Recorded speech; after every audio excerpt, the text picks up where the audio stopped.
assalamu alaikum heɗotoɓe tedduɓe, barka men wonduki nder taskaram kubaruji sakiraɓe rediyo Kano. Hande altine 17 lewru go'aɓuru hitande 2022 poti 14 lewru sappordo rajibi hitande 1443. on jaɓɓama sanne nder kubaruji men hande. janganowo on ɗi Surajo Ibrahim Muhammad Tete. joni en puɗɗira e kawar hoore. goɗɗo debbo mo inde mum suuɗa halki hoore mum to diwal Kano, bana no hukuma taadiɓe police en diwal ngal andini ta honduko kalanowo ka DSP Abdullahi Haruna Kiyawa. hunde nden waɗama to pattude sheka ley hukuma pamara ka kumbotso. to debbo on naftiri gilas henirde o hirsi dande mako ɓawo o wodditi korel mako nawowel. goto nder bandiraɓe wartiɗo on Muhammad Sanusi laɓɓini dow bandirawo maɓɓe on yiidi i nawol kolel to o waɗi balɗe gel nawa mo. non ma waɗi ɓe maɓɓimo nder suudu sabu hakkilo mako puɗɗi tetaki, amma nyalde o maɓɓita o hutiniri gilas suudu ɗu o maɓɓa o hirsi hoore mako. andanɓe piiji joɗidal kolli dow caɗele wartaki fuɗɗi halluki to diwal Kano, sabu nder hitande salinde ma nakide yimɓe hewtuɓe jowo kalki ko'e mum en. joni bo en dillana ka siyasi. gwamna en jam'iyya nawlirawa ga People's Democratic Party PDP potti hande altini to lamurde diwal Rivers Port Harcourt gam yewtuki dow jahargal siyasi jam'iyya kan.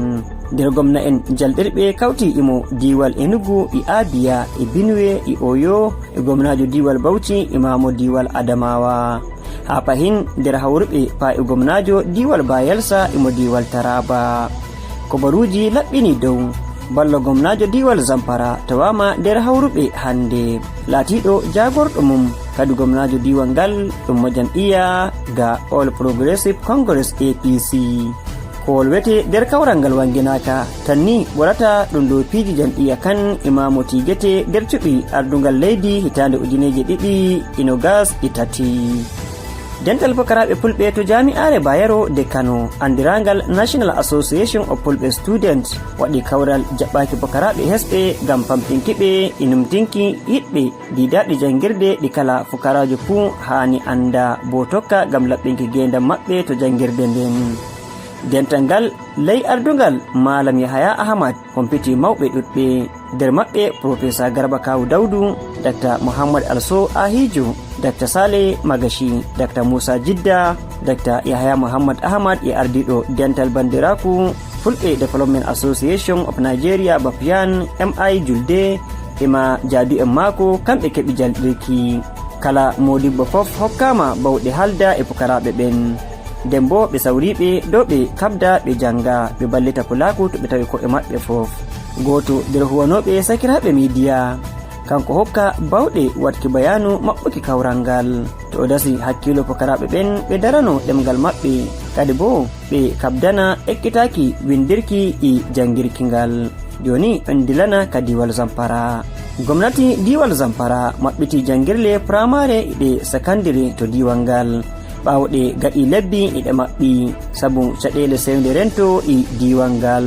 dalila balmanko en keɓi bawɗe natuki pa nder goɗɗe jangirle ardine pukaraɓe gam hokke ceede coftari hidde ɓe jopowa. hukuma andal diwal ngal andini ka hande altine pukaraɓe ɓen co'oto jangirle maɓɓe gam janginiki. ka akan bo nanama sarde ko ardiɓe hukuma kan andini ka jayndiyankoɓe.